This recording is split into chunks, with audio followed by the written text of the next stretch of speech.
Okay guys, now we've got the 8-leg table series, which we teach the students how to maintain the mount, how to stay on the mount. So if the person underneath tries to push me to the side, I put my arm out. That's number one. Other side. Number two. What about if he grabs this arm, he holds the top of his head, right, and he pushes me off that side. Three, I use my foot. Other side, same deal. Four, use my foot. Maybe he'll try to turn over. He tries to roll over. I use my knee and I hook him. He tries to roll over the other way. I use my knee and I hook him. All right. So we've got 1, 2, 3, 4, 5 with the knee, 6 with the knee. Now he tries to buck me. I hook. 7. Okay. If he catches me by surprise, he bucks me. 8. Now my friend will tell you, how's your head? Squash. So I use my ribs and I crush his head. So again, 1, 2, 3, 4, roll over that way. 5 with the knee, 6 with the knee, 7 I hook in, and 8 if you put it over my hands. 8-leg table series. Okay. Now guys, when somebody's mounting me, right? Someone like Kev, big heavy's got his chest down, and it's nice. I really find it hard to breathe. Okay. So in order to get him off, I've got to trap 2 limbs on the same side. So the first side will be his arm. I'll hold my head. Second one will be his leg. Now I put this hand here on his hip and I buck up and over we go. Now I'm in what's called the guard. From the guard position I can work around. Alright, so one more time, let's show you again. Swing. Nice and like, put all your weight on. He's got all his weight. So if I buck, remember he'll do the same thing. He'll put his arm out and base out. So I need to trap this arm. I put my hand on my head. He can't base out. Trap the same side leg. And I bring his foot in towards my butt. I put this hand here on his hip and now I buck up and over. He's mine. I'm out from the mount. When we're in the mount position, there are different ways in which we can keep our opponent there from moving around. 2 ones that come to mind, especially when you're controlling the head, is the cross face and the bugging of the neck. Okay, when I do cross face, I'm here, he's trying to push off. I turn his face and I hold the top of his shoulder with my 1, 2, 3 fingers. Now my friend will tell you, he can't move. I put my forearm pressure on his saliva gland, like that. He really can't move, in fear of breaking his neck if he bucks me. Right? The other one would be, say for example, he's trying to push me that way. I come here, I go under his jawline. That's called bugging the neck. Okay? Cross face, when my forearm's on his face, and I hook into the shoulder and I press my elbow down. That's painful. Same thing. So I did a cross face and lifted his jaw up. I go underneath it and I put the forearm on the throat, on the carotid artery on the side. Okay, now guys, Grandmaster Kevin's got me a good mount, low base, and believe me, I find it very hard to breathe. Okay, so I need to get out of here. Now I've showed the arm and leg grabbing and escape. Okay, now I want to do what's called the knee to elbow escape. So just watch my left knee. There's his leg, he's trapped me in. So squeeze your knees together so he's got. So I like to put my fingers. Never use your hand because you can break your fingers. I do this. I slide his knee away. I get my leg out and I hook his leg. I come here, I hold my head and I push this hip.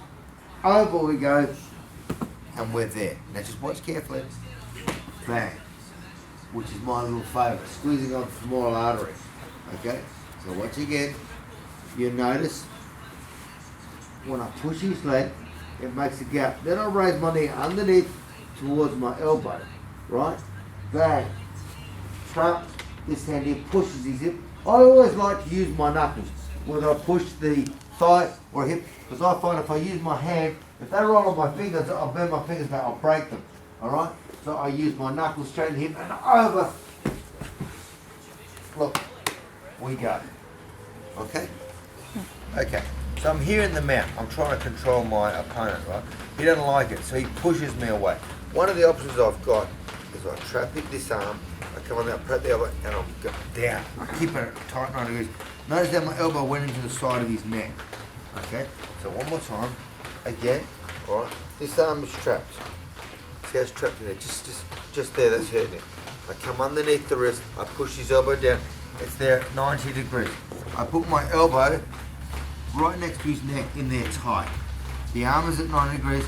I come in palm up first, then I turn it over with my thumb over. Notice my thumb is over the wrist, my thumb is over the wrist. It's called a monkey grip. And all I do is I lean to the side opposite to the arm I'm attacking, and I slide it down. Okay? I lean away and I slide it in. It will pop out the shoulder. A lot of people make the mistake, they'll do this. They'll get it and they get all excited and they go like that. Now that's not hurting him at all. It's a waste of time. A lot of the judo people, they'll get you there and they'll do this and they'll wonder why it doesn't work. You need to bring your body weight away from the arm and then just slide it and that's going to pop. Okay guys, now arm bar from the mount. Not as easy as what people say, like, you know, if I get Grandmaster Kevin and push my chest, a lot of people say put over and under, swing around. Well, that all looks great, but you know what? In all the years I've been doing this stuff, it's never worked for me. Because the minute they see Malaysia game, they pull their arms out. I like to trap an arm that I'm going to attack. So when he pushes me away, I come on there, I grab his lapel, I parry this arm over. Now already you can see the driving into his neck with my knuckle. Okay? From here, I scoop under like that. I grab my own lapel. I come around. There it is. There's the arm bar. I don't give him an opportunity to pull it out like starting a lawn bar. Yeah? So one more time, I'll do it again. I'm here like that, he pushes me off. Okay? I parry and I hang on to his lapel. Already I'm driving my knuckle into his throat or into his jawline. Alright? Now watch my right knee as I turn. I come underneath, I hold my lapel, I come up on my right foot, around, bang. Perfect armbar. No way he'll get out. So guys, we've done the Americana, we've done the armbar. Now here's a good little one to use. When you're in the mount, you've got a low mount, he's trying to bark and move around. Watch my right hand, I paint like a rainbow over his head, I come around and just bang. Forearm choke. I hold here, I got a forearm choke right. I'm using my body weight. Look, look, look, he's gone. I can go either way. Look, he's gone. Use the forearm right on the carotid here on the side of the neck. Okay, stop the blood flow to the brain. He'll go to sleep real quick. Okay guys, now we work what's called the cross choke. Very interesting, very simple, but it has to be done correctly. All you must remember is this. A little bird flying away. Okay, one hand goes in the lapel, fingers first. The other one goes in underneath, fingers first, and all you do is turn your thumbs towards each other. A lot of people will do it and they'll pull across. It doesn't work. It really doesn't work. It's a waste of energy. I pull the slack out the lapel. I put my fingers in. My thumb behind his ear. Okay. I push. See my forearm. I push his jaw over. I lift it. I go underneath to the other side. My thumbs are behind his ears. I pull my elbows back to my own hips and I turn my thumbs towards each other. Bang. We have liftoff. He's out.